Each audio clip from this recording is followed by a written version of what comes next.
Hey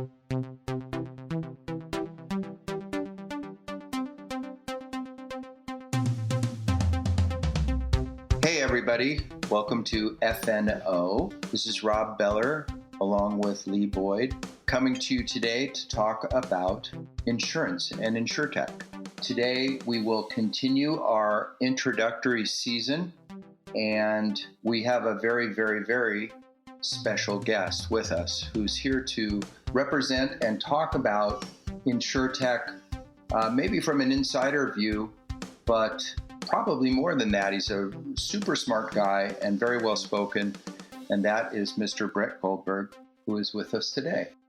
Rob, thank you so much. It's great to be in this conversation on this show with you guys. I always enjoy the chance to talk to you and the folks at 470, and you had too many varies in your compliment of me, and too many kind things to say, but I hope I can have an enjoyable conversation with you guys today and provide some nuggets of information and education or otherwise to those that may be listening.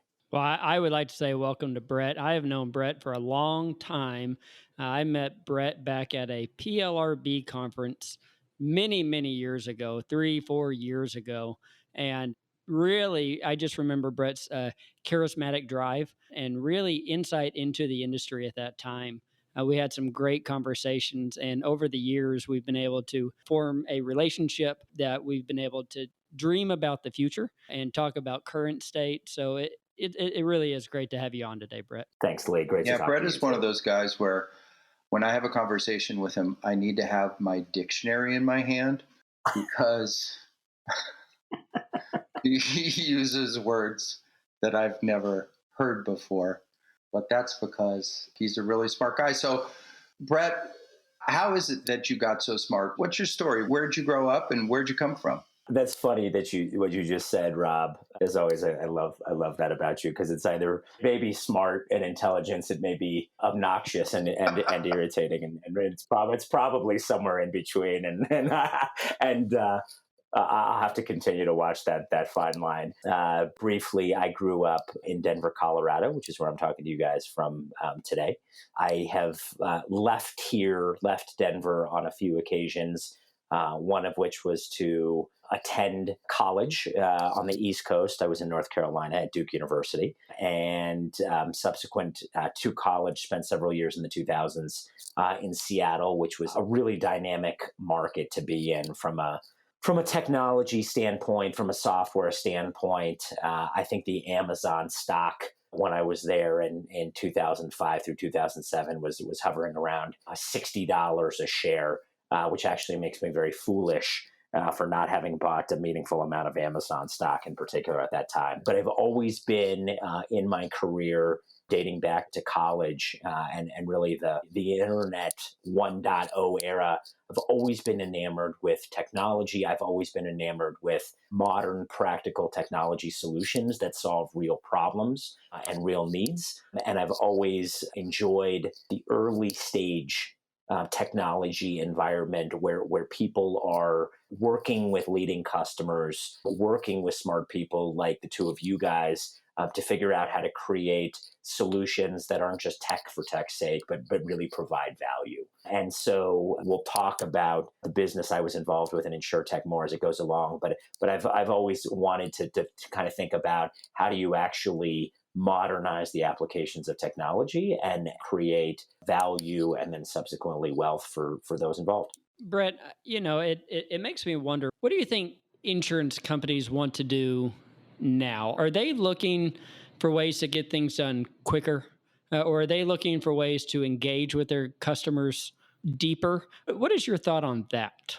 The insurance industry was a fascinating one to learn about over the last 5 or 6 years.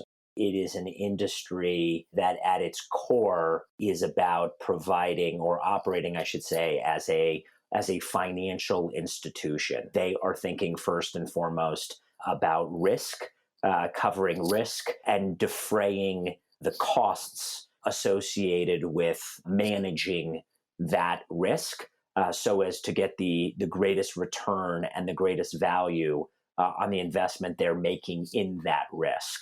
And so costs need to be contained as best possible. And I think that is and will always continue to be number one in conjunction with providing the products and the services that they offer. And number two, I think at their core, if you think about every single insurance advertisement you see on television these days, and I would bet it really truly is one of the few industries that is still spending meaningful money on things like TV ads, it is about exceptional customer service at its core. Some do it well, as you guys know, and some don't. But I think providing excellent customer service for those moments when the customer service needs to be at its best is a really core function and objective of what the insurance business wants to do, and at least so in particular, the claims end of it.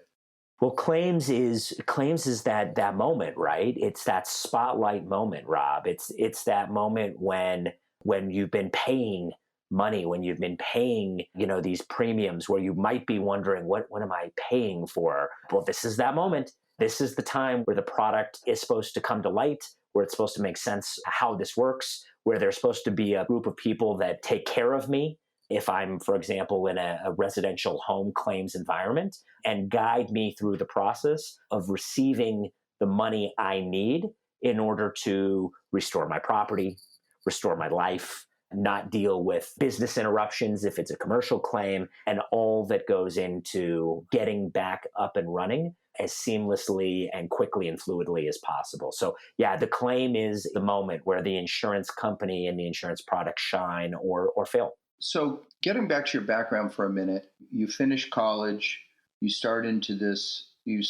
your career. How did you evolve into an InsureTech guy? How did that happen? I had mostly been in digital media focused and some telecommunications focused businesses for the better part of about 15 years until in 2013, late 2013, actually just about 5 years ago, I was connected to a couple of individuals who were longtime residential property adjusters who were starting a new venture and were starting a business focused on what actually wasn't even called the InsureTech market at that time. That term did not exist. Amazingly, that shows sort of the progress, if you will, of the broader industry over 5 years. But they were trying to figure out a mobile-first, field-first solution for the objective of data capture. They said the clipboard and graph paper prevails. The DSLR camera dominates the data capture process of today. That information all either efficiently or inefficiently gets incorporated into estimating software, and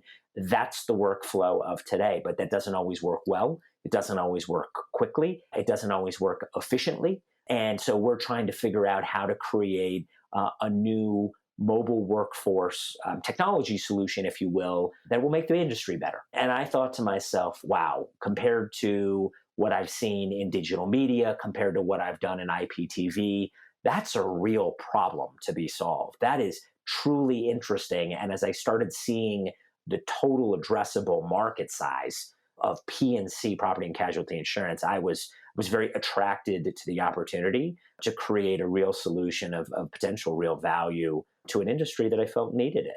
And so I jumped in feet first and was, fortunate at the business we're talking about, Spex, to become one of the heads and the leaders of that business and really propel that solution forward into the market over a series of years. So this was kind of some adjusters who saw a problem.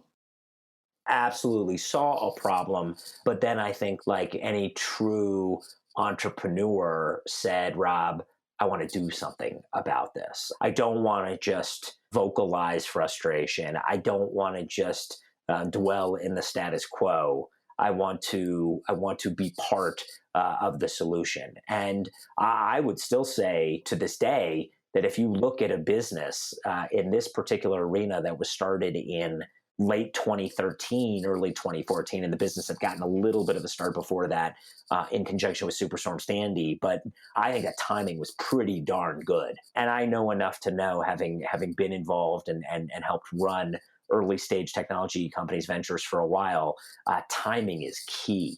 you have got to be spot on in terms of the deployment of resources. And you've got to make the timing work so that the market recognizes what you've got and what you need when you're trying to bring it to customers. And that was certainly the case with Spex. So you think the timing was good? I think the timing was really good. I mean, again, I think I can think back over 5 years and think about the conversation evolving from one in which people were saying, why would I need this? How do I consume this? To what do I pay for this? To how do we make this a part of our future together? And that is a partnership path that, in terms of sort of those early customers and that early market adoption, you absolutely want to be facilitating and enabling. And we experienced a lot of that with folks, including, 470 Claims and you guys. So I have a question for you about being an InsureTech company. Were you an insurance company or were you a technology company? Technology company.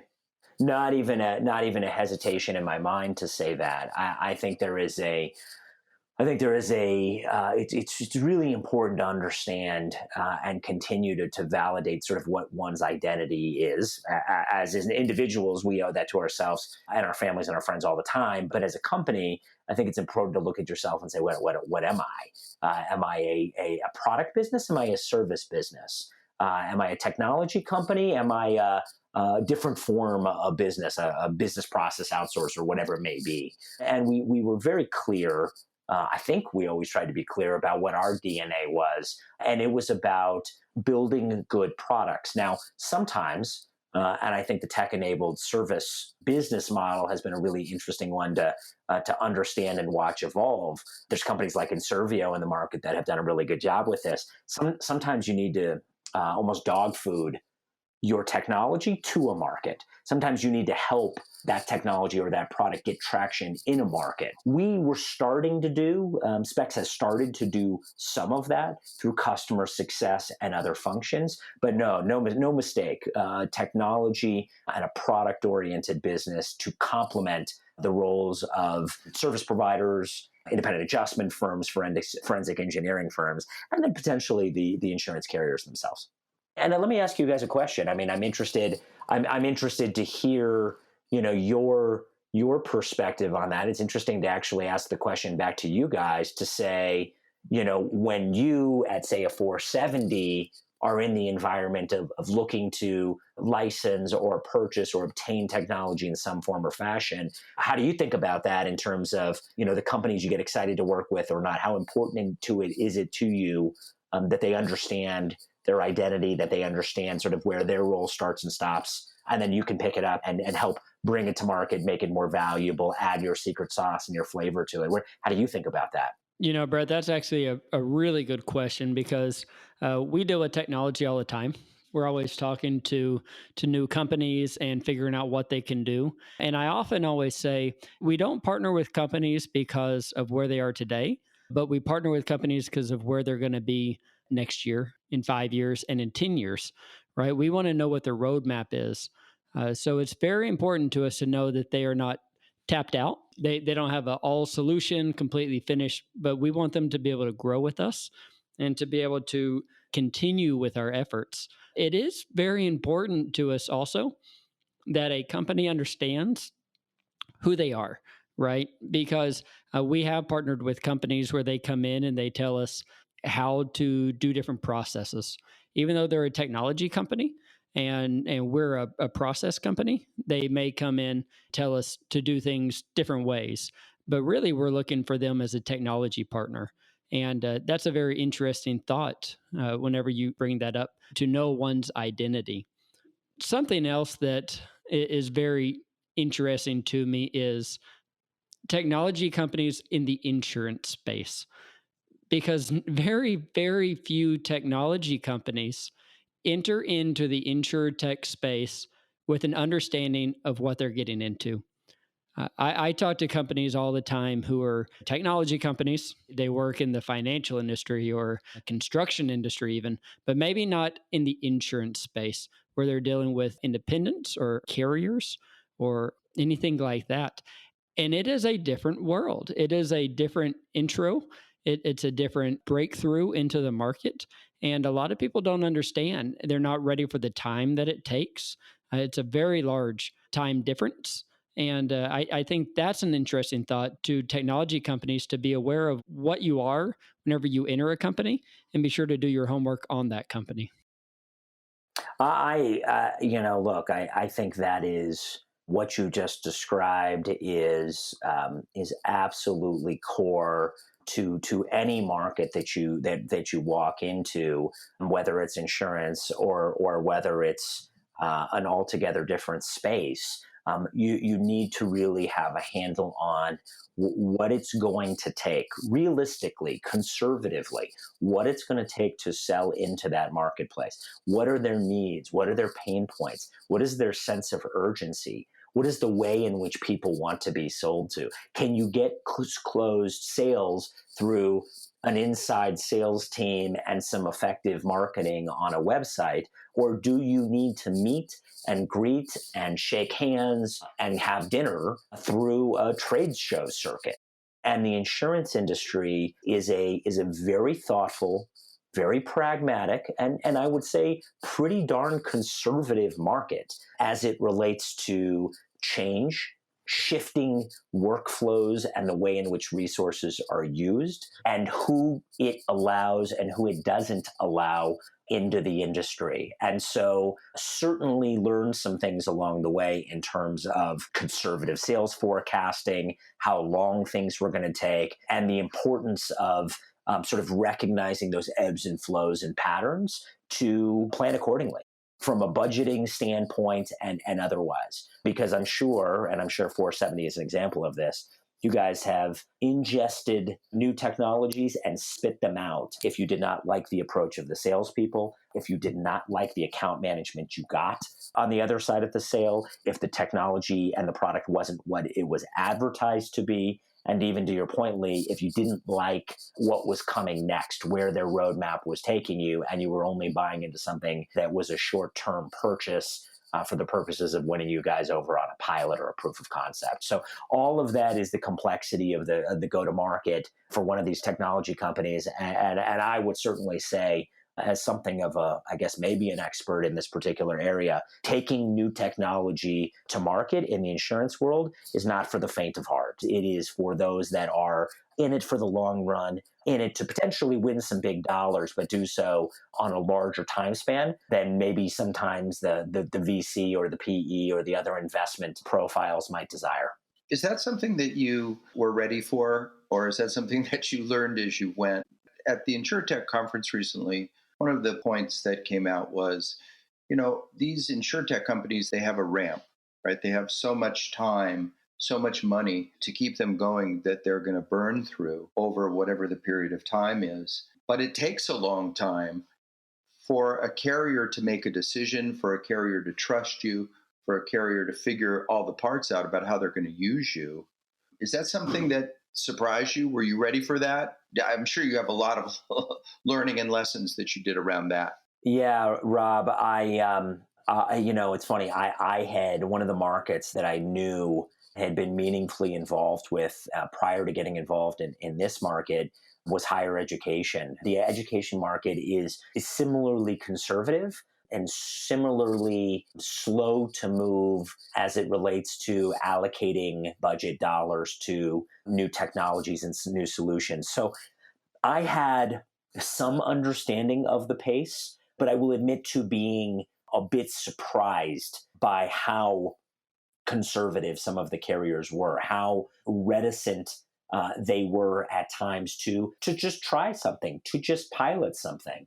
And I think there's a lot of reasons for that, and I respect all of them. And as the customer opening up one's checkbook, you have that right to be thoughtful and pragmatic and as really as slow as you want to be if you generally like how your business is operating. Of course, everyone has problems to be solved and things that need to be improved, but they had that right. And I think there was a lot of learnings for me in terms of how to really think about timelines, how to manage investor expectations accordingly, and how to grow the business in a way that wasn't overly aggressive, but was well tempoed, appropriately tempoed to what the market was ready to take. So what do you do with that? I mean, it must have been a tremendous source of pressure. Yeah, it is. It is a source of pressure. There is no singular answer to that. One of the things that certainly is important in that environment, in that type of market environment, is finding the early customers, the strategic customers, the ones who are willing to get in front of the adoption curve, willing to potentially be a co-development partner, a industry leader, a pilot user, who are getting configuration benefits, customization benefits, if you will, but not necessarily paying for those customer benefits, are instead giving the company, the vendor, the opportunity to learn and grow and refine its product without necessarily spending a whole lot of money. And so you just have to find, if you're that technology company or that vendor, you've got to find customers along the spectrum, from the leaders to the laggards and everywhere in between. And you need to market and budget a plan accordingly and not spend more than your budget allows, for the risk of potentially running out of money and mistiming it before the market is ready at a broader scale to embrace. Hey, Brett, tell me about whenever you were going to market with a new product, where did you find the greatest success? Was that with the carriers or is it with subcontractors of the carriers? Who is willing to jump out front first? And you're talking specifically, Lee, to our industry here that we're talking about and sort of the range of different players within it. You know, it was going to be one of those things for us, thinking back over the last 5 years, that we didn't definitively have an absolute right, black or white answer to. We were going to explore door number one, and then door number two, and then door number three. And both of you guys know me well enough to know that grit and perseverance are certainly descriptions that can be used about me, and certainly probably the kind of descriptions that need to be used about any early stage technology company and their efforts to sell and create a business development funnel and grow. In our particular situation, it was the service providers, like some of the independent adjustment firms, like some of the TPAs, like some of the forensic engineering firms, that jumped forward first and said, we can get in front of this. We can be the ones who drive how technology like this gets utilized and the value it creates for the carrier before the carrier may force it down our throats, before the carrier may dictate that this is what needs to happen. We also got some good traction, pretty good traction, with the mutual insurance companies. And really, if you think about that segment of the market, what you're talking about, what I'm describing there, is small, medium businesses, small, medium insurance companies that were a little bit more nimble, a little bit more adept, had fewer resources, for example, in the field, and were able to try a new technology on an experimental basis without really needing to shift the direction of the Titanic in order to make it work. What I'm seeing now, this is over the last couple of months, since I've been less involved, obviously, in Spex, I'm seeing some of the new insurance carriers, the Hippos of the world, the Lemonades of the world, also starting to serve as InsureTech consumers. And I love that trend as well. I think that is a great trend as it relates to IoT sensory devices or some of the claims technology solutions or some of the other data capture solutions. That makes a ton of sense because they are less restricted by, less locked into the systems or the resource patterns that they've been utilizing for the last 20, 30, 40 years. And therefore, that can give them more flexibility to try new technology solutions without being encumbered to their past. Right. And I think those kinds of carriers are kind of expected to be edgy and creative, much more so than a traditional old school carrier. 100%. So it's interesting that you bring up mutuals. I'm a little surprised by that because when I think about, old school conservative carriers, so some of these small mutuals absolutely fit that bill. I'm surprised they'd be willing to take a chance or a risk on a new tech. I think in some cases you described that segment correctly. And in other cases, I think some of the smaller, more rural mutual insurance companies recognize the world changing around them. And they recognize that to continue to operate financially as they need to continue to provide, say, accelerated cycle times or lower loss adjustment expenses, or even just straight up good customer service interactions. There are new technologies that exist today that didn't exist 5 or 10 years ago, they need to experiment with. And so, yeah, no, we had at Spex and have had some really nice success with a handful of insurance companies. Now, they're not the type of companies that are going to make the business, but they certainly are the type of customers that can inform the product of today, inform the product of tomorrow, and put capital into the books that can fuel product delivery and product development, not only just for their own benefits, but for the broader market. So, Brett, where do you see InsureTech in the next 5 years? What do you think everybody will be focusing on? I see a lot of focus right now on inspection apps to get data back in quicker. And I'm starting to see a lot of the IoT devices. Do you think that the InsureTech market will be able to break into utilizing software like Alexa's or the Google platform and be able to actually do anything with that data? I mean, in summary, obviously it's a big strategic, heady question, Lee. And I'm going to start my answer thinking about the world of InsureTech related to claims, right? For where 470 provides the greatest value, let's start there and let's build up a little bit from it. I think solutions that provide as consistent and standardized of field data capture as possible are going to be the types of solutions that will gain more and more traction over the next few years. Now, that can be through automated technology, that can be through sensory devices, that can be through drones, that can be through software running on a tablet or on one's phone. And I think what's really important to think about in the world of property insurance is that 80% of the claims volume is increasingly needing to be standardized in the way that that data gets captured. It isn't so much about absolute precision of the dollar spent and absolute experience of 20 or 30 or 40 years being required on all of those claims. It is about better, faster, cheaper solutions coming to market that allow for faster cycle times and lower LAE straight up. Now, as you move up market to the mid market, to the larger losses, to the major commercial losses, to the high net residential losses, expertise is required in terms of who's doing the job, and more discretion is required to determine what is going to be the unique set of protocols and the tasks that are going to be executed to get the job done. Is this about a series of diagrams? Is this about an extensive amount of photo capture? Is this about effective utilization of drones? Is this about utilizing video and some conditional logic in some questions on the ground when you're in the interior, and judging with thoughtfulness when and where and why and how you're going to be using that, because the workflows are going to be less consistent. And so it really is a matter in sort of claims of understanding where you are, where you dwell, where you focus, and what is the path to create the greatest level of value for the segment or series of segments that you focus on.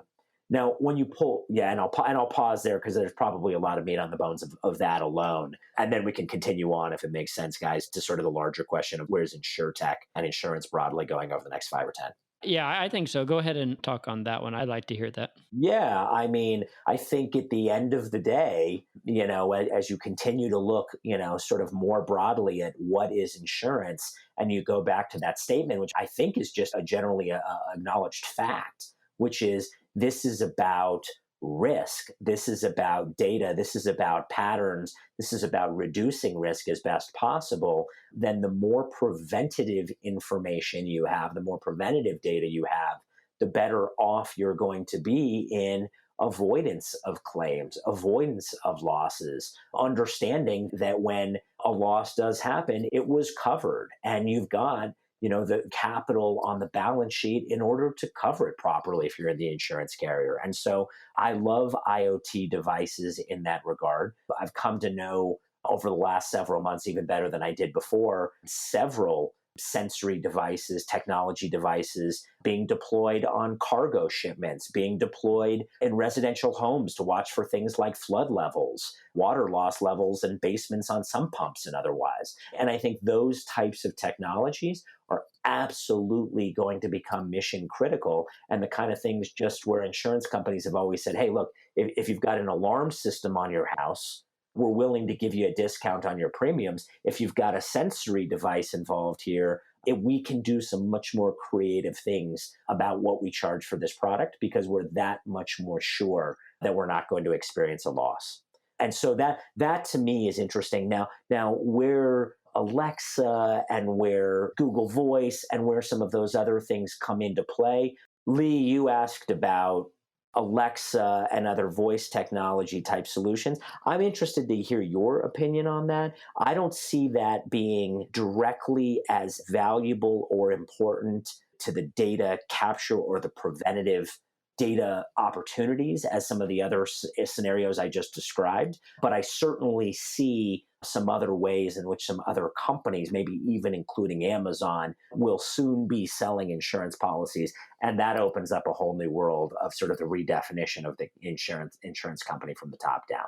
I agree with you. Alexa and talking not necessarily will be changing the world, but I do think that the integration of all IoT devices is really the ultimate package, because really what we're looking for is the risk. How do I know if I'm insuring the right property or not?